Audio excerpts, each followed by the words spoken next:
Welcome to the Strike 3 podcast with Lane Carmichael. And Carter Vicky. Today we're going to be diving right into the NBA playoffs. It's getting pretty wild here in the conference finals. First question came from Mr. Lance Albert. Here it is. We are now down to the last 4 teams in the NBA playoffs.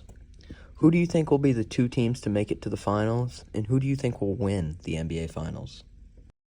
Thank you for the question, Mr. Albert. We've actually brought in an expert on the topic, Ollie Woolard. Thank you for having me. Yeah, we were happy to bring you on here. So, what do you think's going to happen in the NBA playoffs? All right, so the 4 teams competing. The Western Conference, obviously, you got the Nuggets and Lakers. That's going to be a good, cool matchup. In the East, you got the Heat and Celtics. It's going to be a tough matchup as well. Rematch from last year in the conference finals. All 4 teams also faced off in the bubble in 2020.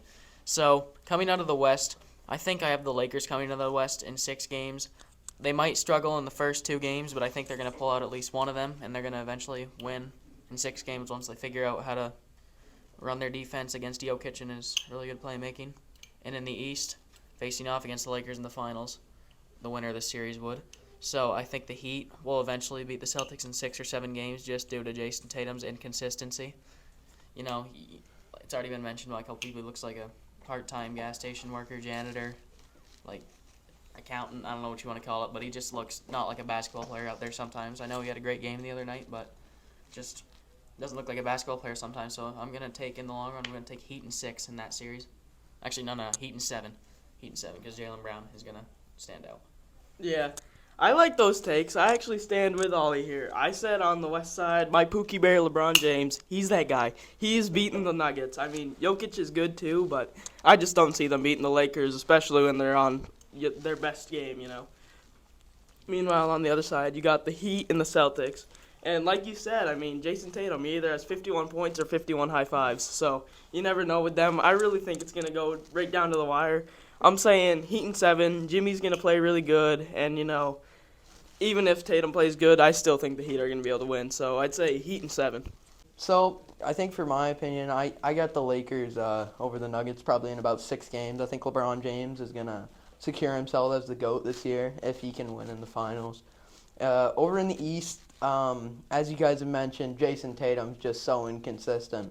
It's like the Oakland Athletics of basketball. I mean, he either goes 9 for 33 or he drops 51 or he only has 1 point in 1 half.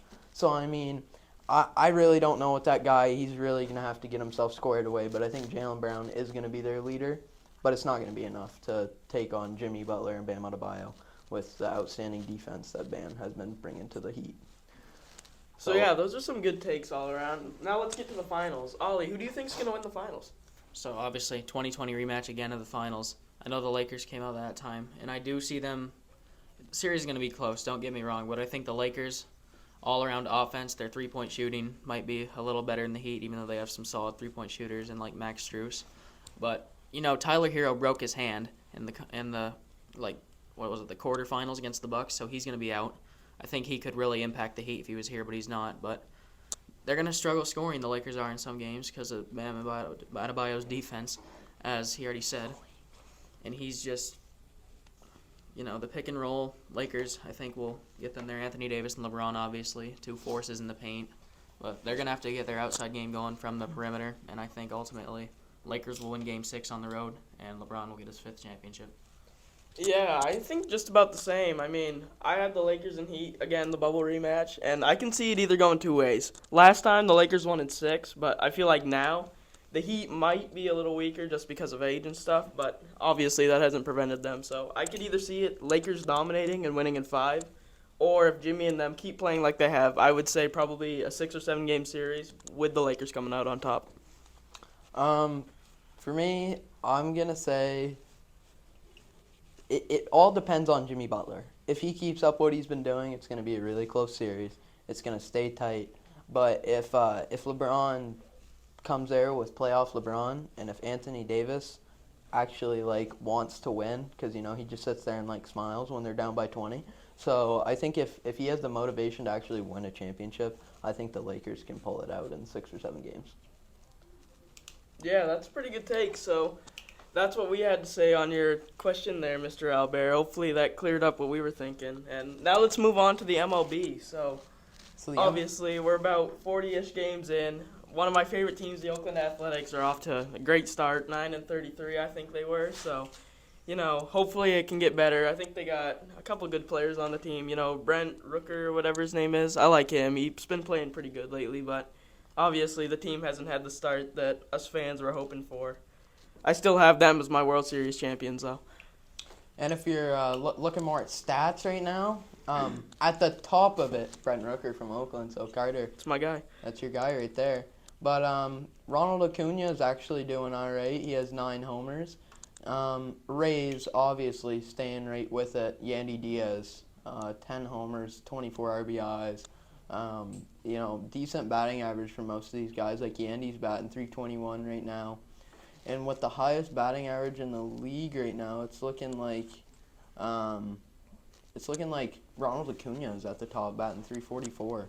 So lots of good hitting this year, as you all know. Aaron Judge, little bit of a tough start there when he got a little bit injured, but he's coming right back to him, and he has 10 home runs. He's rolling. Well, we'll see if he can keep it up and bring the Yankees pretty far into the playoffs. So the Red Sox, if you're a Red Sox fan, I don't know what they were doing against the Cardinals. Lost all 3 games to the Cardinals, and now they have a little series against the Mariners, who are 21-20, with the Red Sox of a record in 22-20. Now, the Red Sox 5th in the AL East. What are you guys' personal thoughts on the AL East and how tight it is? I mean, I think it's really good for the sport, having some good divisions. There's like the Pacific Division in basketball. It's always competitive because all the teams are usually good. And I think that really helps. I mean, it sucks kind of if you're a Red Sox or a Yankees fan right now because they're doing really good compared to the other divisions, but they're obviously at the bottom of the AL East because it's been amazing. But I think that's definitely going to be one of the tightest races throughout the year to see who can pull away. Right now, I'd say probably the Rays or the Orioles, but I could definitely see the Yankees or the Blue Jays making a late run and passing up either of those teams. Yeah, I partially agree with what you said. The AL East, you can take any team out of that division, and I think they'd not easily, but they'd really contend for a first-place spot in any other division. That's how talented that division is. The Rays are rolling. I think they're going to finish first, in my opinion. They did a couple years ago. Went out to the Red Sox in the first round. That was disappointing, but I think they can really make a run this year, maybe find the Athletics in the World Series, and hopefully not get swept. And, yeah, the Rays are just a great team. In the NL, the Dodgers are always there. They're always good, but, not good enough usually. The Padres, good on paper. Not as good as they probably are supposed to be right now, but They're as good as they've paid their farm league to be. They are not that good. They're spending cash on stacks right now, and it's really not paying off for them. 3rd in their division with just a switch record of the Red Sox. They're 20-22, and they have the old Red Sox player Xander Bogaerts. So a little bit kind of to switch gears. Your guys' thoughts on Xander Bogaerts leaving? I personally, I'm not a ginormous baseball guy. I really only got into it last year, but I went to a game and I watched him play, and he seemed like he was definitely the leader out there, which might have hurt the team as chemistry-wise, but I really think we made a good choice picking Rafi Devers. He was just about the same in production, but I believe he's younger, so that would definitely help them in the long run maybe, as a younger black might have more potential, I guess. But you can see it either way. Yeah, I mean the Red Sox definitely seeing them with a younger lineup, but how about Rafaela in the minors right now? He just had a record for 7 stolen bases in one game, and if we can see that guy come up to the Red Sox, I think he's really going to make a difference. I mean, his speed and agility on the base pass is really going to help them. Yeah, that could definitely help us really have some command out there. Ollie, your thoughts on Xander? He was a great player for Boston. He's always batted consistently around 300. You can see it definitely impacted the team when he left, like the leadership. They got to find a new leader, which should be coming in Rafi in a couple years here. But, he won 2 World Series here. One of them, he was really young. The other one, he was the leader. The 2018 team, him and Mookie Betts, they're both gone now, but he's really striding in his role at shortstop in San Diego right now, and I just hope that he succeeds in the future. Well, thank you, Ollie, and that's going to be it for our Strike 3 podcast today. And thank you, Ollie, for coming on. And this is Lane Carmichael And Carter Vigil. signing off.